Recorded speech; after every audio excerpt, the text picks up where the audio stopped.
साल के अंत में होता है।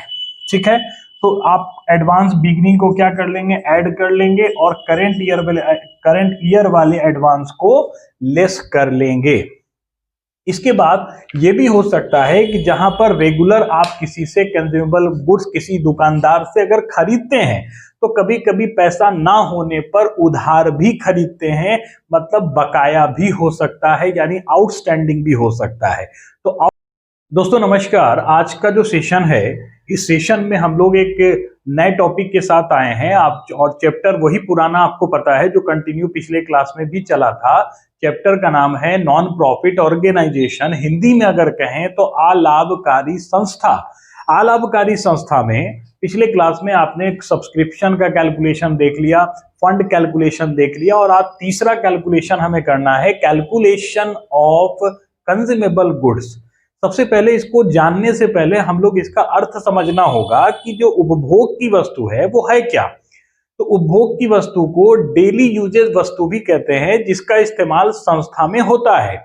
जैसे सपोज कर लीजिए कि संस्था अगर चल रही है तो संस्था में मेडिसिन का इस्तेमाल हो सकते हैं, संस्था में स्टेशनरी ऑफिस वगैरह में इस्तेमाल होता है, संस्था में जो अगर कोई अनाथालय या आश्रम या बच्चे के स्कूल या आवासीय विद्यालय हैं तो उसमें स्टेशनरी का इस्तेमाल, मेडिसिन का इस्तेमाल या सर्फ साबुन का इस्तेमाल, है ना, जो आपके डेली यूजेज सामग्री है जिसका इस्तेमाल वहां पर रहने वाले, आवास में रहने वाले बच्चे या बूढ़े या अनाथालय में जो भी लोग रह रहे हैं, या कोई भी संस्था हो, चाहे वो क्लब हो, स्टेशनरी हो, स्पोर्ट मटेरियल, जहां स्पोर्ट का क्लब है वहां पर खिलाड़ी अगर खेलते हैं तो भी इन सारी चीजों की आवश्यकता किसी न किसी रूप में, स्टेशनरी की हो, चाहे वो मेडिसिन की हो, चाहे वो सर्फ साबुन का इस्तेमाल हो, चाहे वो स्पोर्ट मटेरियल ही क्यों ना हो, ऐसी बहुत सारी चीजें हैं जो कंज्यूमेबल गुड्स के अंतर्गत आती हैं। तो मैं बता रहा था कि ये कंज्यूमेबल गुड्स है क्या। तो कंज्यूमेबल गुड्स वैसी वस्तुएं हैं जिसका इस्तेमाल प्रतिदिन करते करते उसके स्टॉक में कमी आती है, और कमी आने के पश्चात हम उसे बार बार खरीदते हैं, है ना। ये रेगुलर खरीदने वाली वस्तु है और इसका इस्तेमाल लगातार संस्था में होता है। ठीक है, तो इसका कैलकुलेशन हमें करना होगा। तो जब कैलकुलेशन जब हम लोग करने के लिए बैठेंगे तो इसमें होता क्या है कि इसमें आपको कभी कभी इंफॉर्मेशन में उसका ओपनिंग स्टॉक और क्लोजिंग स्टॉक दिया होता है ना।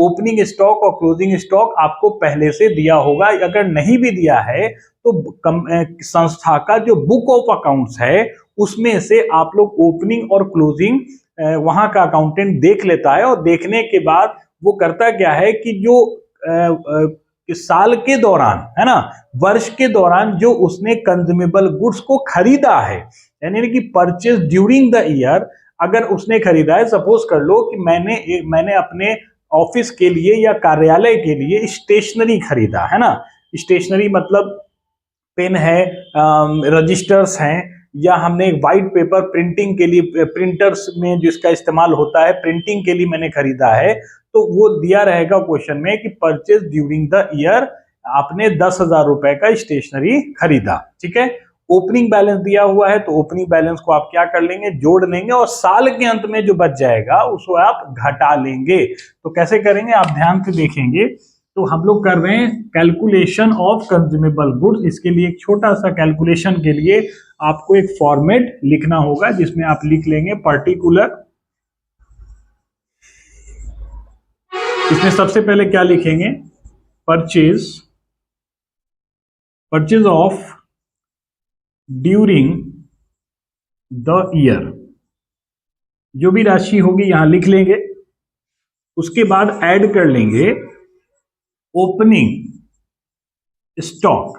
ओपनिंग स्टॉक का मतलब आपको पता है कि पिछले साल का जो माल बच गया होगा, जो कंज्यूमेबल गुड पिछले साल बच गया होगा 31 मार्च में, वो नए साल के लिए ओपनिंग बन जाता है। तो ओपनिंग को क्या कर लेंगे, जोड़ लेंगे। ठीक है, उसके बाद हम लोग क्या करेंगे, ओपनिंग जोड़ेंगे तो क्लोजिंग क्या कर लेंगे, तो क्लोजिंग को लेस करते हैं। तो यहां आप लिख लीजिएगा क्लोजिंग स्टॉक। अब ये स्टॉक किस चीज का है तो मैंने बता दिया एग्जांपल के तौर पे। ये स्टेशनरी का हम अगर कैलकुलेशन करें, या मेडिसिन का कैलकुलेशन करें, या स्पोर्ट मटेरियल का, जो स्पोर्ट इक्विपमेंट है जो क्लब वगैरह में डेली यूज कर रहे हैं बैट है, बॉल है, तो जाहिर सी बात है बैट यूज होने पे खराब भी होगा, बॉल भी यूज होने पे खराब होते हैं, तो उसको स्टॉक के रूप में वो पहले से होता है कि खराब होने पर दूसरा इस्तेमाल करेंगे।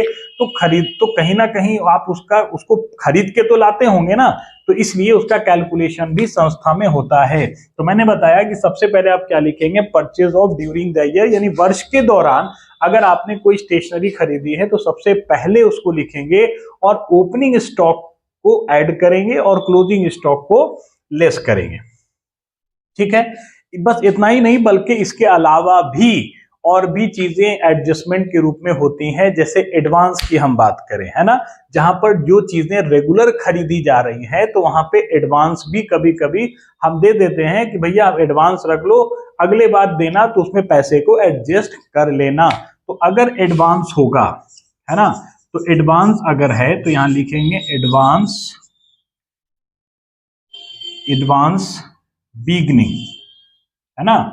एडवांस अगर बिगनिंग है, बिगनिंग का मतलब ओपनिंग हो सकता है या प्रीवियस ईयर भी इसको हम कह सकते हैं। एडवांस बिगनिंग का मतलब कि जो साल के शुरू में हो, यानी कि पिछले साल का जो एडवांस होगा वो इस साल हम लोग क्या कर लेंगे, ऐड कर लेंगे। और अगर हमारा करंट ईयर का एडवांस है, एडवांस एट द एंड, यानी कि करेंट ईयर इसको हम कह सकते हैं। जैसे कि मैंने सब्सक्रिप्शन जब पढ़ाया था तो वहां पे करंट ईयर और प्रीवियस ईयर को मैंने समझाया था कि करंट ईयर और प्रीवियस ईयर होता क्या है। तो प्रीवियस ईयर मतलब पिछला साल और करंट ईयर का मतलब इस साल की बात, या एडवांस करंट ईयर को हम लोग एडवांस एट एंड ईयर भी कहते हैं, जो साल के अंत में होता है। ठीक है, तो आप एडवांस बिगनिंग को क्या कर लेंगे, ऐड कर लेंगे और करंट ईयर वाले एडवांस को लेस कर लेंगे। इसके बाद ये भी हो सकता है कि जहां पर रेगुलर आप किसी से कंज्यूमेबल गुड्स किसी दुकानदार से अगर खरीदते हैं तो कभी कभी पैसा ना होने पर उधार भी खरीदते हैं, मतलब बकाया भी हो सकता है, यानी आउटस्टैंडिंग भी हो सकता है। तो आउटस्टैंडिंग जब होता है तो या तो उसको आउटस्टैंडिंग अमाउंट भी कह सकते हैं या नहीं तो हम उसे क्रेडिटर्स भी कहते हैं। तो यहां पर ऐड करेंगे हम लोग creditor at the end of year, मतलब करंट ईयर का अगर क्रेडिटर है, यानी आउटस्टैंडिंग अगर करंट ईयर का है, मैं यहां लिख देता हूं आउटस्टैंडिंग अगर करंट ईयर का है तो आपको पता है कि जोड़ देते हैं। और अगर आउटस्टैंडिंग, यानी कि इसको दो नाम से भी लिखेगा, क्रेडिटर एट द बिगनिंग या प्रीवियस ईयर का आउटस्टैंडिंग भी इसको हम कह सकते हैं, अगर होगा तो इसको आप लेस करेंगे। यानी कि आपको सबसे पहले परचेज लिखना होगा, परचेज के बाद ओपनिंग है तो जोड़ लेंगे, क्लोजिंग है तो घटा लेंगे, एडवांस अगर करंट ईयर का है तो लेस करेंगे और प्रीवियस ईयर का है तो ऐड करेंगे। और अगर आउटस्टैंडिंग, यानी इसको क्रेडिटर भी कहते हैं आउटस्टैंडिंग को, तो आउटस्टैंडिंग अगर करंट ईयर का है तो यहां पर लिखा हुआ है करंट ईयर को जोड़ेंगे। और आउटस्टैंडिंग अगर प्रीवियस ईयर का है, मतलब क्रेडिटर एट द बिगनिंग है, तो उसको आप लेस करेंगे। और इशारा करने के बाद जो फाइनली अमाउंट होगा उसे ही हम कंज्यूमेबल गुड्स कहेंगे। यानी ये पता चलेगा कि इस फाइनेंशियल ईयर में कितना कंज्यूमेबल गुड्स कंज्यूम हुआ है, खपत हुआ है। और इसके बाद हम लोग इस अमाउंट को कहां लिखेंगे, तो इनकम एक्सपेंडिचर के एक्सपेंस साइड लिखेंगे। तो बच्चों वीडियो पसंद आया हो तो लाइक शेयर जरूर करें। धन्यवाद।